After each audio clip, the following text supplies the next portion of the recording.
Ladies and gentlemen, the President of the United States, accompanied by Bill Brody, Paul Wolfowitz, and Lee Hamilton.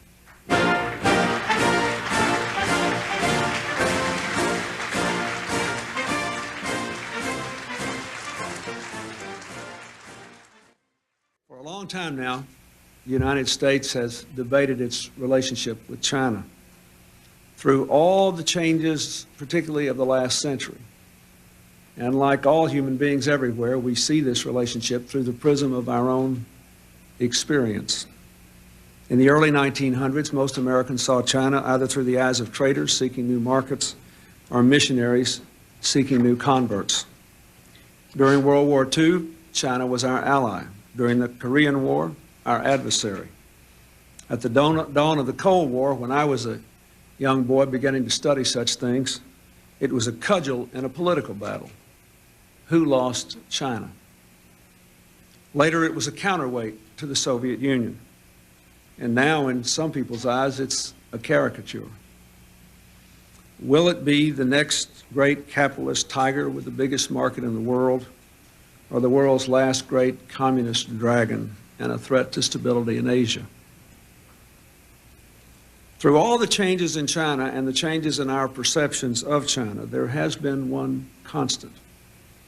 We understand that America has a profound stake in what happens in China and how China relates to the rest of the world.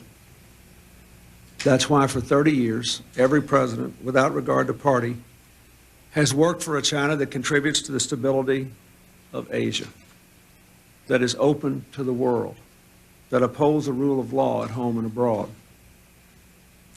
Of course, the path that China takes to the future is a choice China will make. We cannot control that choice. We can only influence it. But we must recognize that we do have complete control over what we do.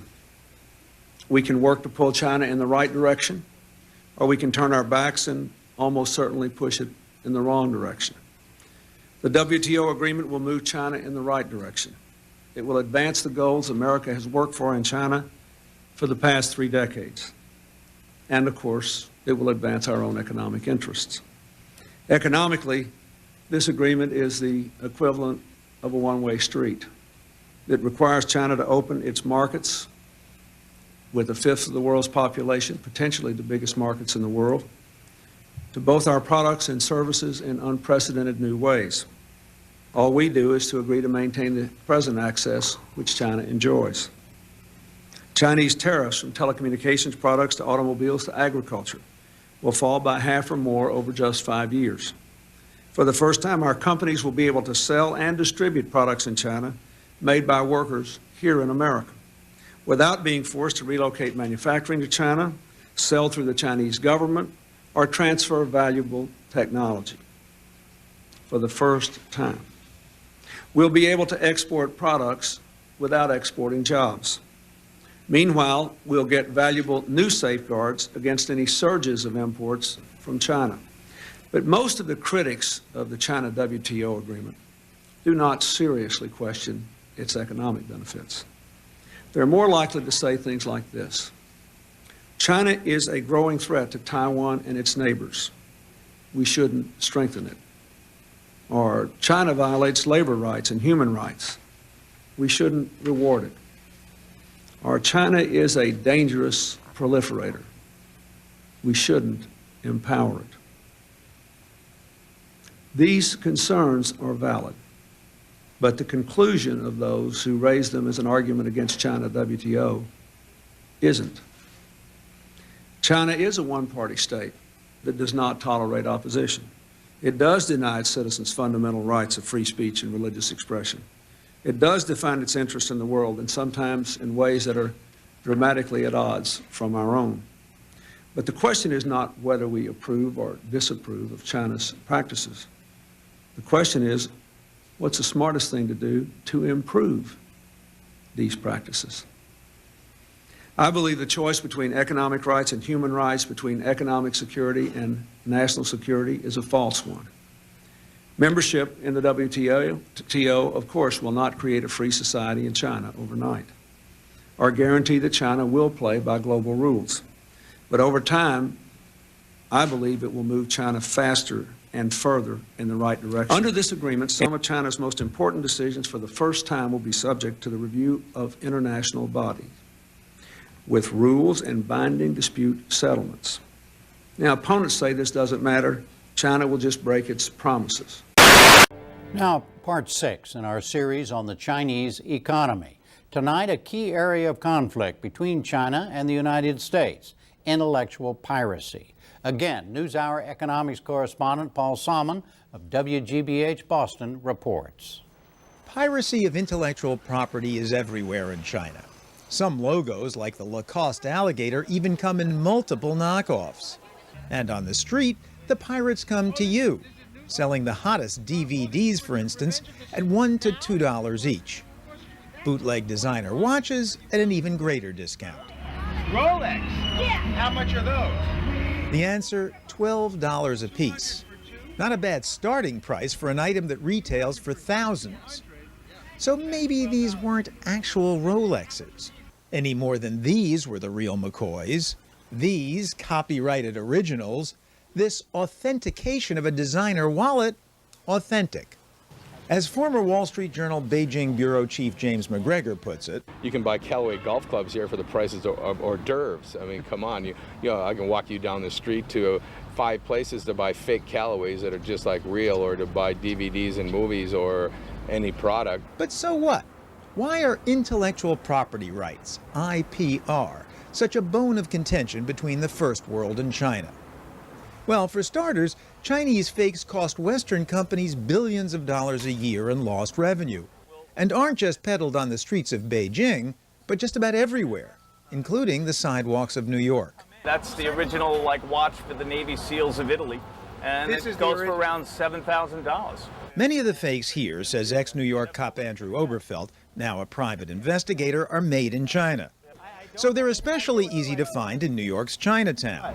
No picture. If not that easy to shoot. That's because intellectual property theft is a crime in the U.S., usually ignored in China. Hey. They don't really care whether it's the news or law enforcement or which division of law enforcement or private eyes. They just know that something's up and the alarm goes up and down the street. Now, in an advanced economy like ours, intellectual property is all important. It's what Americans have to sell to the rest of the world. The ideas we copyright, the inventions we patent, the brands we create. And it's not just fashion and entertainment. Drug companies, for instance, invest billions in research and development and in safety, as here at Pfizer's plant in Dalian, China. That's why exclusive patents are granted on drugs the world over, to give companies time for a payoff on their investments, and thus an incentive to make them. And at the center of the most important IPR case in China is a product Pfizer's invested in here, Viagra, the sex drug. Now, China doesn't allow any chemicals, including the active ingredient in the drug, to be patented. Instead, it requires patent applications to specify what a product promises to do. You wouldn't think that'd be too tough in the case of Viagra, which is already used so widely in China it's been given to pandas to arouse them in captivity. But the government made the rules more stringent after Pfizer had filed, then rejected Pfizer's application. They moved the goalposts. Pfizer lawyer George Evans. There's a standard that's well accepted throughout the world. We think we met that standard. Certainly it was enough in the US, it was enough in Japan. And all of a sudden, after the rules were changed, it wasn't enough in China. Pfizer is appealing. A dozen or more Chinese companies are waiting for the verdict. If the appeal is denied, they'll be able to sell Viagra, Wei Ge in Chinese, indistinguishable from the original. It turns out some companies are already doing just that. With an American who works for Chinese TV, David Mosier, as our guide, we went on a Viagra buying expedition in Beijing. A good bet, we were told, a sex shop called the G-Spot. Viagra? She says it sells very well and it's very effective. Also selling well, an herbal look-alike. Here we have the same blue pill, same shape, but this is a different name. We also bought some Viagra in a shopping mall pharmacy. We even tried a traditional Chinese medicine vendor. But here, they specialize in natural ingredients. Herbs, mostly, but also pickled seahorse to be stewed for a potency potion, and some other items we'll leave unnamed. Back at Pfizer's plant, we presented the G-Spot's Viagra to Pfizer's Dr. Gao Ji Fu. It's difficult to judge.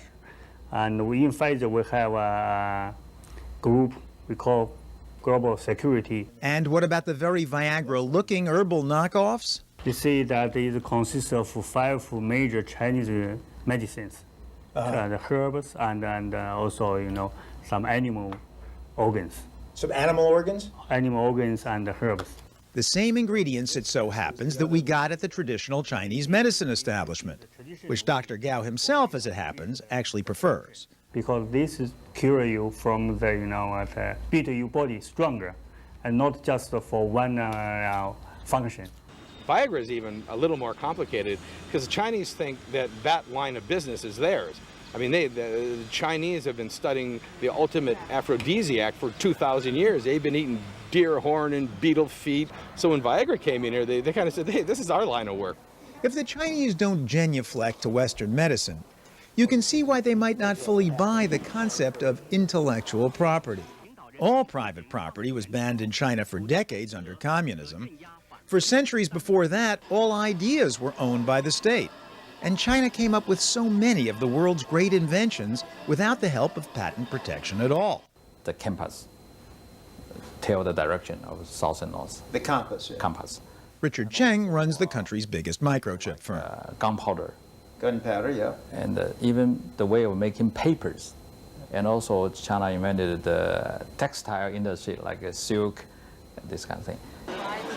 Pfizer World Headquarters back in New York, where we'd arranged for our Chinese Viagra samples to be tested. We'd get to discuss the result with Pfizer's head of global security, ex-FBI agent John Terrio. We look at China the same way the DEA might look at Colombia as a source for illicit drugs. First, the package from the department store pharmacy. One tablet that cost $20. It turned out to be genuine Viagra made by Pfizer. The G-Spot's Viagra? Counterfeit. Something we might have known had we bothered to read the fine print. But though it was phony, the G-Spot's Viagra wasn't exactly a dud. It contained the same active ingredient that gives Viagra its oomph, sildenafil citrate. As to our amazement, did the herbal look-alike. So if all of these might actually work, why shouldn't a consumer buy the cheapest one? First of all, you have no idea the conditions under which it was manufactured, who's handled it, whether it works or not. You have no recourse if there's something wrong with the product. Who do you go to? Pfizer has raided counterfeit drug labs in Asia where toxic ingredients were mixed in less than hygienic ways. We're talking about medicines right now. There's a huge market in counterfeit engine parts, counterfeit automobile parts. Do you want to be in an airliner with counterfeit parts that go bad at 35,000 feet? Or in a car whose brakes fail when you're traveling down the freeway at 70 miles an hour? I don't think so. Having done his darndest to frighten us away from counterfeit pharmaceuticals and nearly all forms of transportation, Terrio then made the economic case. When we're talking about a knowledge economy, and we're talking about knowledge jobs being based in the United States, buying counterfeit products destroys the incentive for companies to do the research and development to discover and market the cures of the future. So why aren't the Chinese doing anything about it? Communist Party official Cheng Sui says that actually they are. We are very serious to provide international intellectual properties protection. You know, we have our laws of patent laws, trademark laws, and copyright laws. And many agree China is getting more serious about IPR. But, says Emery Williams, president of the American Chamber of Commerce in Beijing, only when China's got a stake in the outcome. One thing you certainly won't see in the markets, as an example, is counterfeit items with the Chinese Olympic logo on it. So it's very clear that when people understand that there are penalties, that things can be stopped. With so much riding on the 2008 Olympics, China's showing it can enforce intellectual property laws if it's China's property. In fact, Chinese companies with something to protect like the one that sells the technology of Tsinghua University, are also pressing for protection. Many companies either pretend they are Tsinghua related or steal some basic technology from us, develop it, and then claim they're working with our technology. We've set up an office to protect our copyrights and intellectual property. That's what companies do in an advanced economy, which China has to become. You can only be the low-cost producer for so long. Then there's going to be somebody else that's the low-cost producer, and the only way that you're going to be able to compete then is by innovating and relying on intellectual property to protect that innovation. If you look at what countries like China are doing to this country, they are eating our lunch. We're building China. We are really building China because everything we make is made in China or other countries. It's not made here. We don't make things anymore. We don't make, as an example, I ordered thousands of windows the other week, a couple of weeks ago. They're made in China. I said, does anybody make windows like in this country, in North Carolina, in Alabama, in Oregon, in places that used to make windows? They don't make them anymore. We're building China by ordering all of their products. What is the single most important thing President Obama can do right now to fix the economy? Well, there are so many things, but number one is you have to provide money for people that want to build. You know, the biggest industry is the real estate industry in the true sense. Thousands of people building houses, et cetera, et cetera. Right now, if people want to borrow money to buy a house, they can't. They can't borrow money to buy a house.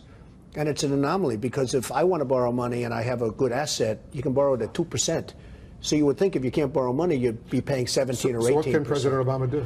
Well, the first thing I think that you have to do is make this country competitive with other countries. Because right now it's not. We have to be a manufacturing country again. You know, healthcare is all wonderful, but healthcare doesn't make money. We have to bring money in. We used to make things. We don't make things, relatively speaking, because it's cheaper anymore. to make it in China or India. If you look at their phony currency, it's very hard to compete with China. And we make a better product than China. And I can tell you, because I buy a lot of Chinese product only because I have to. We make a better product. But in my opinion, you tax China. China is taking advantage of this country unbelievably. Now, I say you put a 25% tax on everything that's made in China. That's a tariff. That creates, and you know what? And then a trade war. That's right. And you know what? I'd love to have how are they going to retaliate? Well, you know how much loans, you know how much money we owe China right now? 1 year of this tax and we don't owe them anything. 1 year of this tax and we don't owe them anything. Well, let me tell you something. A lot of U.S. I have a lot of China. If they call in, I have a lot of so-called friends in China, and they call me and we talk. They can't believe how stupid our representatives are that they're getting away with it. I don't blame them. I'm just saying they're getting away with murder.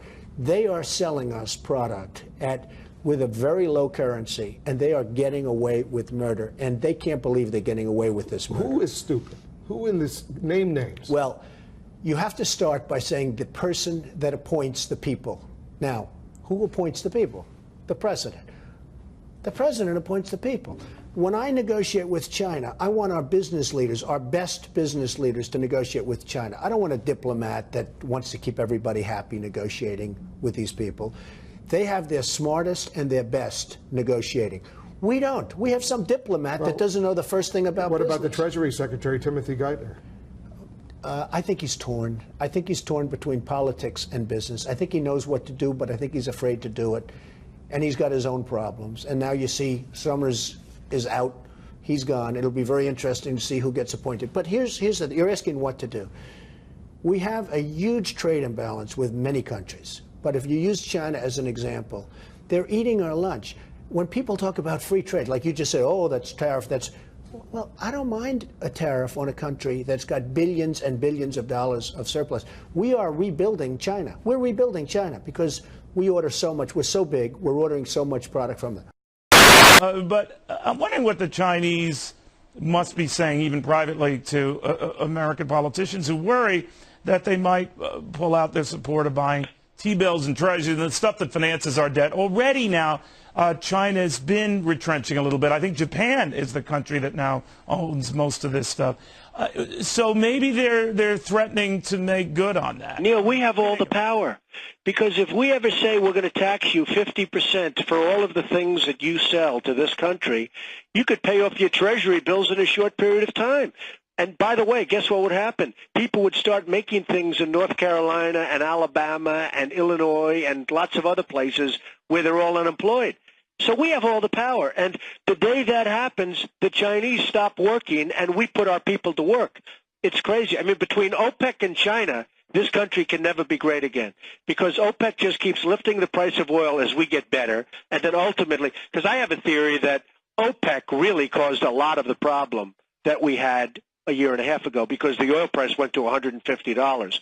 And when that was up at $150, that's when you had, and not enough people gave credit for the oil price causing the problems. You know, they talk about mortgages, and I'm not blaming those other things, but a big factor was our blood, and the blood was oil. So between OPEC and China, every time we do something, I mean, we're working in order to keep Chinese people working. What about our people? What about the people in this country? What about our companies that generally don't heed this sort of get tough advice? I mean, maybe with the exception of Google, that risk leaving and maybe still risk leaving the entire country. Most don't do that. The thing is, we don't need Chinese products, okay? We need oil, unfortunately, because there's so many alternatives now that pretty soon maybe that can change if we're smart. But we don't need Chinese products. And frankly, so if you they've taken advantage. So let's say you're with Tim Geithner and his Chinese counterpart, and you're talking man to man there. What would you do if you were Tim? First thing I do is you better start worrying about your currency, because what you're doing is with this cheap currency, you know what's happening with us, okay? So number one, and they are manipulators, there's no question about it, just the way they manipulated in the Olympics with their 13-year-old kids that weren't supposed to be there, just like on their anthem sung by somebody that wasn't singing, if you remember that That's right. mess. Not about that. You know, I mean, I deal with these people. I deal with this country so much. And I could tell you so many different things. They are laughing at our country. Now, what we should do is tax the Chinese, but tax them big. And their products that come in, you won't have any treasuries. You'll have a country with tremendous – we'll put our people back to work. And instead of letting all of this blood flow out of our country, you'll be putting our people back to work. We don't need Chinese products. We don't need them to make the toys for our children. We can make them right here. All right. On China, speaking of an apparent effort by Trump to come to an agreement, he's put tariffs on hold. Is this just Trump being pragmatic, trying to get China on side to do a nuclear deal with North Korea? Particularly for an audience like Bloomberg, I think, just to step back for a second, we've learned a lot that we were told was not true by the global elites in the financial community, in the corporatists that have exacerbated the rise of China to the detriment of the United States of America, and particularly the workers of the United States of America. Threefold, kind of a three-pronged attack. Number one, tariffs, and not just tariffs, quad tariffs, but tariffs at a scale that have never been done before. $50 billion laid on the table, but in addition, another $100 billion and another $100 billion of that kind of implied. $250 billion of tariffs. Number two was the 301s about forced technology transfer. This is not intellectual property theft. This is where China, as a standard course of business, forces our technology companies to give their IP. Number three is the ZTE situation, where we saw that we could literally almost liquidate a company by cutting them off from the components part of the United States. I think this brings to reality what Made in China 2025 is all about. Made in China 2025 is another state-controlled enterprise where they're investing hundreds of billions of dollars to dominate the 10 most important industries in the future, and particularly advanced chip design, robotics, and artificial intelligence. And if they converge and control those in the next 10 years, they'll control manufacturing. What President Trump showed, I think in a very short period of time, is that the convergence of those three forces will break this kind of tap along that the Chinese have always done. The Chinese always want to be in a strategic economic dialogue, okay? They always want to take time and let's talk about it. You saw it with Chairman Li He. He was on a plane with a sense of urgency to come to Washington, D.C. after our team had laid out a 60-page report when they were in Beijing and said, hey, here's exactly what we need and here's what we're going to do to enforce it. The Chinese freaked out. They had a first time they've had a sense of urgency now. So, but what should Trump be doing? You think he should push ahead with the tariffs? Wilbur Ross is supposed to go to China in a few days. There's divisions within the administration. There's big divisions, yes. And so what are you telling the administration on how to handle this? I think President Trump's natural inclination, he's been right on China for 20 years. I think it's one of the central parts of why he's president of the United States. His whole populist message, this economic nationalist message, was about the central issue of our time, and that is the relationship between China and the United States economically, culturally, and militarily. And I believe that President Trump, because of a number of different factors, and he's trying to include North Korea into that situation, is looking at a grand bargain, okay, with pressure from red state Republicans in the agricultural community and Wall Street. I think they look to try to accommodate. My strongest recommendation is to be as tough and hard as possible. The Chinese will buckle. We know they'll buckle. President Trump brought them to Washington, D.C. for the first time with a sense of urgency that something had to be done. And I think if President Trump just goes back to his natural, no leader, remember, we were told from Bush to Clinton to Bush and Obama, this is not about political party and this is not about ideology, that it was impossible to stop the rise of China, that we had nothing we could do about it. And anything that we could do about it was tied to the SWIFT system or tied to access to capital markets. We literally had no other tools. President Trump, in less than 5 or 6 months, has put a lie to that. We have tremendous operating leverage, and we still have time before China 2025 comes into being to actually combat this. And if we don't do it now, we will pay a huge price. And I don't care if the stock market goes up for a couple of days. That's not relevant. What the financial community thinks about this right now is all short term. Okay, they think about the short term. And Secretary Mnuchin, who I consider a friend and he's a great guy, made a comment on the Sunday shows is dead wrong. He said, quote, "The trade war is on hold right now." Well, China hasn't put it on hold. China is still in economic warfare with us and is still in a trade war with us.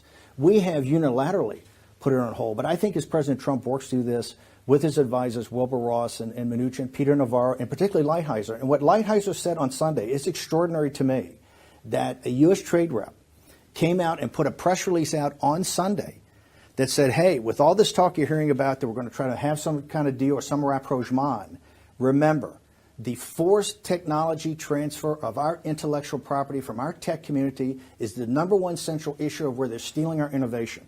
And we're going to take a hard line on that. So I think there's a lot to come in this trade situation. But so you think they'll go ahead with the tariffs in the end? I believe that what's going to happen is the Chinese are going to tap us along. They're going to say this too complicated, that all this talk about, about trying to make up to try to close the trade deficit, they're going to come up, first off, structurally, they're not even prepared to meet some of the demands of what would be $200 billion or more, which I don't even think is enough. So I think structurally they're going to say that. In addition, we have to keep in mind there are a number of reformers in China that understand that they have to reform away from these state-controlled industries, that they have this warlordism of these state-controlled factories, these state-controlled industries, that even the Central Communist Party has very little control over. There's a number of quite enlightened members of that regime that said we must have economic reform. We must become more like the industrial West.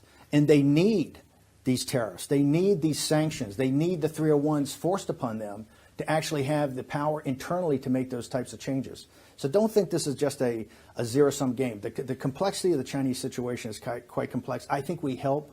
I think we help world trade. I think we help the economy by being incredibly firm here. We have a unique time brought on by Donald Trump after decades of saying this couldn't be done. Trump has proven it not only can be done, we have the tools to do it. And we should not back off for particularly something on natural resources or agriculture. Remember, right now, China views us as a subsidiary state.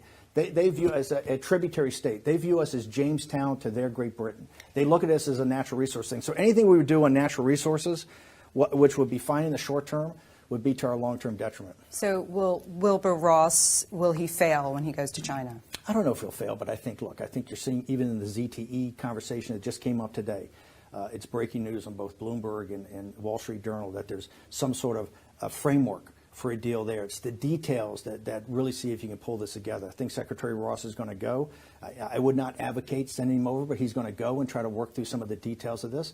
I think you see from what started as a very defined process because we were taking a hard line, as soon as we started to get soft, is now very vague and very general. And I think, remember, what the Chinese want to do is play for time. Particularly what they want to play for time is they want to see the political capital that Donald Trump has. They want to see what happens in November. They want to see what happens in 2020. They have never had to face someone in a leadership position in the United States of America that actually fundamentally understands what's at stake here in the industrial relationship we have. And Trump has done more in a year and a half than administrations over 30 years have done. He's put to lie the fact that we didn't have any tools. And so the Chinese are playing for time. And I've always been a strong advocate, as has Peter Navarro and Bob Lighthizer and other people in the administration, that the best thing to do with China is a confrontation, and not a confrontation where you're trying to go to war with them. They're already at trade war with us, but a confrontation to tell them we're firm in these beliefs. We're not going to let you steal our innovation. We're not going to just let you sit there and basically rape Silicon Valley. It's not going to happen. And so I think that this whole effort converging on this one spot is quite important. Well, just last week, FBI Director Christopher Wray called China the biggest long-term threat to the U.S. There are open espionage investigations involving China, now get this, in all 50 states, in high-tech, agriculture, and academia. With over 1 million international students in the U.S., many worry that intellectual property developed here is being stolen by some of those students and taken back to their countries. We went to Duke University to investigate a case where a professor who invented special invisibility technology learned his research, walked out the door with one of his Chinese grad students. That student, now a tech billionaire, agreed to talk to us. So we begin in China. Meet the man dubbed China's Elon Musk, Rupan Lu. Like Musk, he's working on sending people into space and has already sent them flying. He's the man behind jet-powered surfboards. At 35, he's a multi-billionaire. The latest numbers coming out say that you are worth $2.7 billion. Is it? True? Well, I didn't count that. He specializes, he tells me, in disruptive technology. We met him recently at his company's headquarters in China. Actually, we call ourselves the Future Studio. The Future Studio? Yeah, a lot of inspiration really comes from the scientific fiction movie. But science fiction hasn't been his only inspiration. Rupan Lu owes much of his success to this American scientist. This is how you do it. This is how we do it. Dr. David Smith, considered one of the world's experts on something called metamaterials. Lu came here to Duke University to study in Dr. Smith's lab. Some believe he was on a mission from the Chinese government. And did you know about Dr. Smith, David Smith, before you went? Before? Yeah. Yeah, for sure. He's very famous before. Famous for inventing something that captured the attention of late-night comedians and even made it onto Jeopardy! How innovative for 200, please. Duke University has developed a prototype for a cloak that grants this power, just like Harry Potter's. The truth is, Dr. Smith's invisibility cloak is not exactly like Harry Potter's. My body's gone! But it is groundbreaking enough for the U.S. military to have invested millions in his basic research. Lu enrolled at Duke in 2006. Very smart, yes. Very directed, though. Very directed, very likable. A sweet kid, basically. You'd almost describe him as bumbling a little bit. Though he was extremely focused when it came to getting his colleagues back in China involved. Did you start to get a little bit alarmed? The real metric is productivity, and for a time, he was being very productive, more productive than most graduate students. Lu talked Dr. Smith into bringing his old colleagues from China into his lab. They took pictures of the lab. They did take pictures of the lab. And then what did they do? We have a certain apparatus that allows us to measure the cloak. They came in and took pictures and measurements of all the equipment that is used to fabricate that, and actually sent that back to China, is what I found. And one was built in Rupang's old lab. Is that ethical? It sounds like theft to me. I don't know. It sounds like theft. If we were a company, you might think so. Frank Figluzzi, the former assistant director for counterintelligence at the FBI, says lots of valuable research is allowed to walk right out the door into the labs of America's adversaries. Figluzzi's unit opened a case on Lu in 2010. You've worked in counterintelligence for a long time. What does your gut tell you? Was he placed at Duke by the Chinese government. This was more than just a grad student taking something that didn't belong to him. Did they place him there with that intention? I don't think we'll ever know. Was he handled, approached, compromised, recruited, subsidized when he took it back to China? My theory says yes. Rupon Liu strongly denies any wrongdoing. There are sources at the FBI who believe that the Chinese government sent you to Duke in order to learn about materials from Dr. Smith and then bring all that back here. It's ridiculous. Ridiculous. Yeah, ridiculous. It's far away from the truth. The FBI closed their case on Liu a few years ago, citing a shortage of evidence, much like Dr. Smith. I didn't have any evidence, and everything that he did was explained away. But after Liu graduated, an email emerged, appearing to be from Liu to a colleague in China, which Dr. Smith says shows that from the time he arrived at Duke, Liu had been plotting secretly to take technology developed in the Duke lab and commercialize it back in China. If you'd received that email or seen it before he'd gotten his PhD, would you have tried to stop him from getting a degree from Duke? Absolutely. He wouldn't have a degree from Duke. But he does, and he went home to China with his Duke PhD and launched his tech company, now valued at $6 billion, the first company the current Chinese president visited after his election. When we visited, there in the lobby of Liu's company, an advanced version of Dr. Smith's invisibility cloak is proudly displayed. So Rupon Liu just recently became a member of China's National People's Congress. He told me what he's really excited about these days is driverless roads, where the road drives your car for you. Now, trust me, that's complicated. Finally, Dan Golden, in his compelling book, Spy Schools, was the first to report on Dr. Smith and Dr. Liu, and he tells us that a small but significant percentage of the million foreign students in the U.S. are indeed here to siphon off research or recruit informants and gather intelligence. And I should tell you, the FBI told us that the Chinese have a shopping list of stuff they want and that this research at Duke was on the list. How do you study technology in a university and take it with you? Where's the line? Well, it's really complicated because, you know, we said to universities, hey, why not just crack down here? They say the Chinese and other foreign students are some of their best grad students. They don't want to lose them. They pay full fare for the most part. They pay the full check. And they say, look, many foreign universities are now opening branches in China. So it's very complicated. That's part of academics where you're supposed to learn and grow and take a theory. But the professor said it would have been theft if it were a company. The university, some of those companies. But, you know, basic research is open. All right, Cynthia. Could apply that to what's happening with China right now. I mean, the president and allies have tried to build this network to go up against China, and that's what a lot of the critics of President Trump's tariffs have been saying. You know, let's not fight with everybody. Let's make sure everybody's on the same team against China. Tell us about China's practices and what really needs to be done to stop that behavior. I know there's a lot of criticism about the specific of China's practices, the intellectual property theft, these kinds of concerns, and they're real. But, Maria, I think the problem with Chinese trade is actually more fundamental. We've ended up setting up a system post-WTO. I can criticize this because it happened before I was there. Where really, you know, the Chinese can have wide-ranging access to our markets. They can sell an awful lot here at kind of when they want and where they want and at what quantity. It is the opposite in the case of us. When we go to China, we can only sell what the Chinese say we can sell, when they say we can sell it, and in what quantity.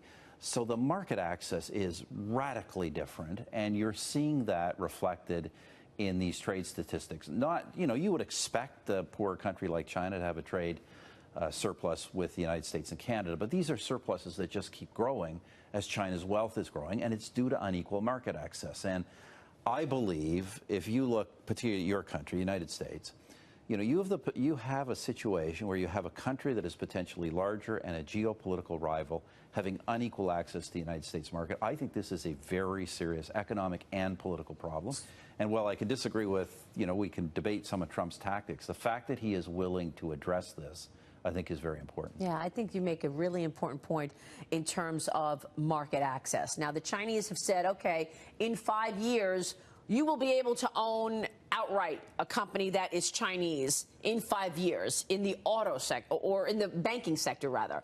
We'll see what that means. So if they can open up markets, that would be one victory. What are your thoughts on the national security part of this? Because that's another issue for this administration, whereas China has started creating islands in the South China Sea. They don't own the South China Sea, obviously, and yet they're creating islands and then putting military bases on those islands. There's been an assertion in many circles that China's nationalism is strictly defensive or strictly inward-looking. I do think you're seeing growing signs that China really does have a more aggressive posture than people think. And the building of islands in the South China Sea is frankly outrageous. In my judgment, Chinese territorial claims, which go, hundreds of miles from their shore, literally to the coasts of other countries in Asia, these are not reasonable claims. And so, look, I think this is all part of the thing we should be concerned about. We do want to engage China economically. There's advantages to be had. Frankly, China is a better place today than it was, many years ago under Mao Zedong. But nevertheless, this combination of trade aggression and increasingly military and strategic aggression, I think, should concern us. And more disruption here, and I know your book speaks right to that in terms of business leaders thriving in that environment. Mr. Prime Minister, it's great to see you. Thanks so much. Thanks for having me.